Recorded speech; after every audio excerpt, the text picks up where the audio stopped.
Donald Trump va-t-il ordonner de frapper l'Iran? Hier soir, il a répété son avertissement. S'ils exécutent des gens, nous prendrons des mesures très fortes. Ce matin, les États-Unis ont ordonné l'évacuation d'une partie de leur personnel sur la base d'Al-Udeid au Qatar. Avec ses avions de chasse, ses gros porteurs et ses 10 000 soldats, c'est la principale base américaine au Moyen-Orient. Une information confirmée par les autorités qatariennes. Le départ d'une partie du personnel est en cours, en réponse aux actuelles tensions régionales.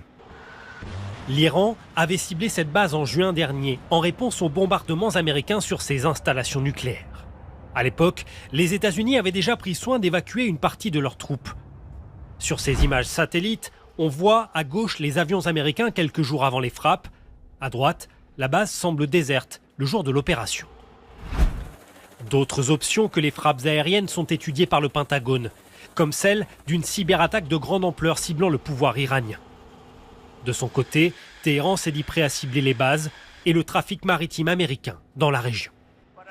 Donald Trump s'est souvent vanté de savoir faire respecter les lignes rouges. Avec ses menaces répétées vis-à-vis de Téhéran, il pourrait se retrouver face à une obligation d'agir, quitte à prendre le risque d'une escalade militaire plus large dans la région.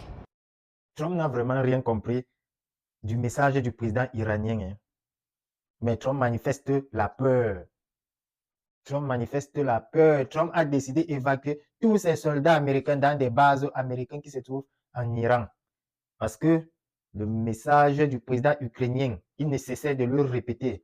Fais un simple petit doigt pointant l'Iran. Tu vas voir comment nous allons massacrer toutes les bases militaires et toutes les infrastructures américaines en Iran. Fais un tout petit doigt.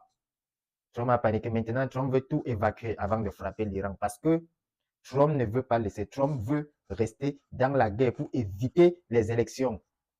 Pour éviter qu'il y ait les élections aux États-Unis. Parce qu'il serait libre que quand il serait président des États-Unis, une fois qu'il quitte le pouvoir, il va aller pourrir en prison. C'est ça la politique de Trump.